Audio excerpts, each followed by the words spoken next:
From ticking off the majority of the locker room with an explosive promo, to forcing an entire promotion to change its ruling on bloodshed. These were the times wrestlers undoubtedly got a bit too carried away. Gareth here from What Culture Wrestling, and here are 10 times wrestlers went too far. Number 10, David Arquette pushes himself too far. Stepping into the middle of a ring with GCW's Nick Gage isn't something many professional wrestlers would be in too much of a rush to do. Throw in the concept of meeting the Deathmatch King in his favorite playground, and you've got a combination capable of making just about anybody wince at the mere thought of it. But determined to prove he was as tough as they came, upon making an unexpected return to the world of pro wrestling in 2018, David Arquette was more than up for the challenge of proving he could go toe-to-toe with the ferocious Gage. With the Scream actor ultimately suffering a gnarly cut on his neck during the deathmatch at Joey Janela's LA Confidential show, and being rushed to hospital to be operated on, however, Arquette would later admit that he got injured due to lack of experience, and the entire thing likely went a bit too far. Talking to Wrestling Inc.'s Nick Hausman when promoting his documentary You Cannot Kill David Arquette, evidently, the fearless actor would also note, "I wanted to do it to prove that I'm not scared of him, and I'm tough, and whatever, it did feel like it went too far."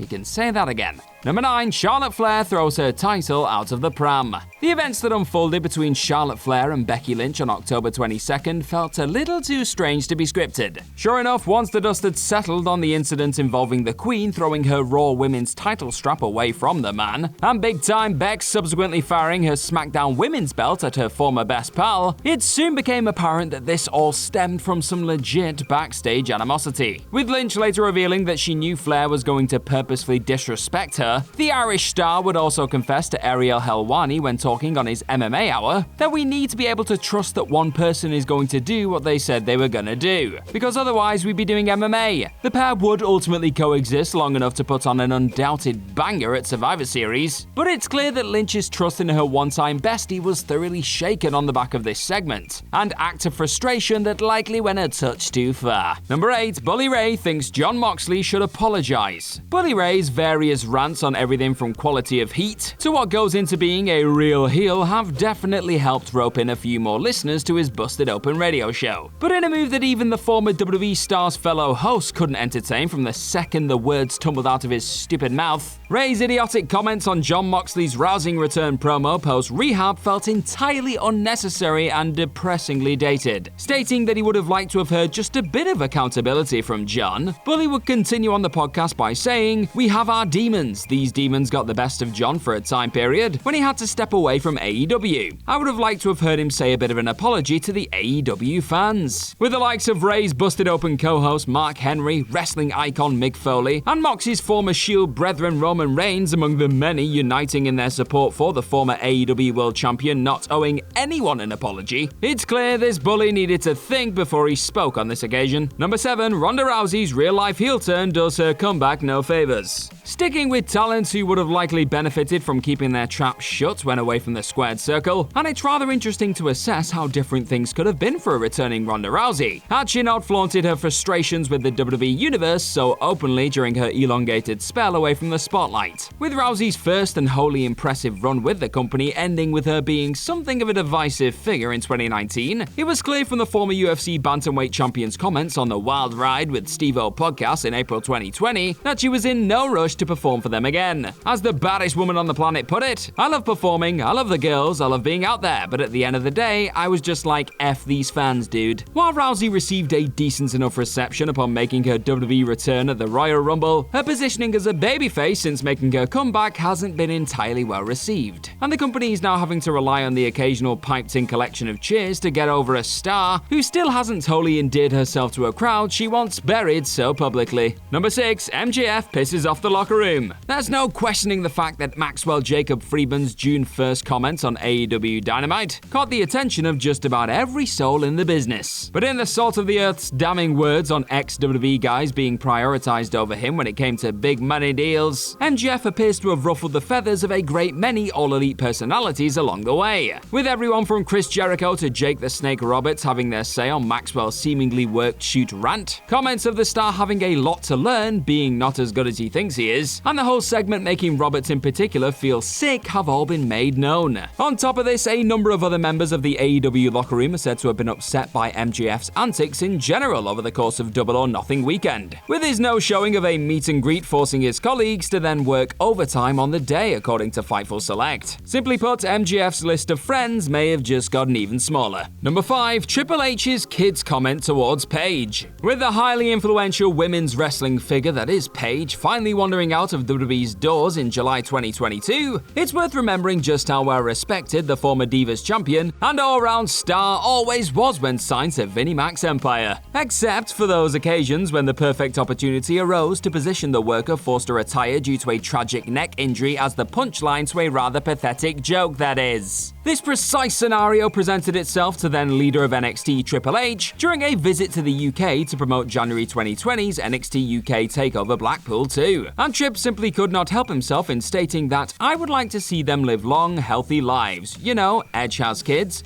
Paige, maybe she probably has some she doesn't know of. In response to questions over the possibility of an eventual in-ring comeback for both stars. Quickly sensing how much of a dickish comment that actually was, especially from a star in Tripp's senior position, the game would apologize to Paige for his terrible joke. But the fact this childish act opened the door for another wave of needless abuse towards the anti-diva, after an already tough few years in the public eye, sits as another reminder as to why Paige is probably better off elsewhere. Number 4. Roddy Piper's WrestleMania Blackface. Some wrestling moments, like a great many things in life, haven't exactly aged all too well in the years since they were first unleashed onto an unsuspecting audience. And among the many pieces of WWE television to be thoroughly scrubbed from the record, when the time came to reappraise Vince McMahon's library for its Peacock arrival, Roddy Piper's infamous use of blackface during his feud with Bad News Brown, which led to a bout at WrestleMania 6, was quickly yanked from the service in recent times. Despite Piper going on record to claim there's no racism in me at all, when talking about the decision later down the road, the fact the overall idea was dreamed up by the Hot Rod and McMahon without much input from Brown tells a story of a moment that ironically had bad news written all over it from the get-go. Number 3. Booker T breaks Paul London's nose. Finding himself in the headlines for all the wrong reasons when it pertains to pathetically body-shaming the current crop of superworkers, it's not the first time Booker T has been at the center of an act deemed by some as going too far. Jumping back to his time as one of WWE's apparently tried and tested hands, the 5-time WCW World Champion would collide with a number of up-and-coming sensations, in the likes of Paul London and Rene Dupree. However, instead of safely showing these lads the ropes, it appears Book had a habit of perhaps playing a little too rough with the stars of tomorrow, with both London and Dupree claiming the veteran broke their noses in separate bouts just a week apart, and didn't even apologize for his actions afterwards. Booker would at least offer London something of an apology 2 decades on via his Hall of Fame podcast, claiming the move wasn't out of malice or anything like that. But on the back of smashing 2 different stars' noses just 7 days apart, maybe Book should have just taken things down a notch, or even simply refrained from using his notoriously hazardous back elbow, as he himself has noted when faced with shorter opponents. Number 2. Shawn Michaels and Chris Jericho get too bloody. It's often forgotten how Chris Jericho and Shawn Michaels' stellar 2008 feud actually led to a largely frustrating rule being brought into place for those plying their trade in Vinnie Mac's Empire, with the 2 all-round legends ramping up the drama in their Great American Bash brawl by having the Heartbreak Kid indulge in a touch of blading mid-bout. The effectiveness of the Crimson Mask produced by Michaels actually had a bit of a jarring impact on the boss. Instead of celebrating the warring veteran's brilliance in the squared circle, McMahon was said to have decreed, "We're done, no more blood," in response to HBK's savage blade work. A change was clearly coming with the switch over to all things PG, but this Jericho-Michaels showdown no doubt sped up the bladeless process. Number 1. Big Show tries to beat up the Spirit Squad. As if it already needed to be said, Paul White is not the sort of human you'd want to get on the wrong side of. But a few members of the Spirit Squad clearly didn't get that memo, as they decided that tying a Subway sandwich to a mic cord at a live event and attempting to trick him into chasing said sub around the ring was a harmless enough prank that would likely have 0 painful consequences for all involved. Sure enough, after attempting to rid the ring of the sandwich and being thoroughly got for his troubles, Big Show told the group every single one of you mother effers is dead. And while squad member Johnny Jeter would go out of his way to apologize for the incident after the show, White's comments of it being cool felt a tad insincere to the male cheerleader wrestler. In the end, Jeter would claim that Show beat the Sugar Honey Iced Tea out of them in their next match on Raw. But after being informed by Nick Eugene Dinsmore that the whole sub incident wasn't actually actually Jeter's idea, the towering veteran would take the Spirit Squad star and Umaga of all people out for a steak dinner after clearly sensing he may have gone a bit too far in his particular teaching of a lesson to this up-and-comer. All is forgiven after a nice cut of steak though, am I right? And that's our list. Know of any other times wrestlers went too far? Let us know all about them in the comment section right down below, and do not forget to like, share, and click on that subscribe button while you're at it. Also, make sure to head on over to whatculture.com if you like this kind of thing to find even more awesome articles just like the one this video you're watching right now is based on. I've been Gareth from What Culture Wrestling. Thank you as always for clicking on this video today. Hopefully I'll see your faces very, very soon. Now bye bye.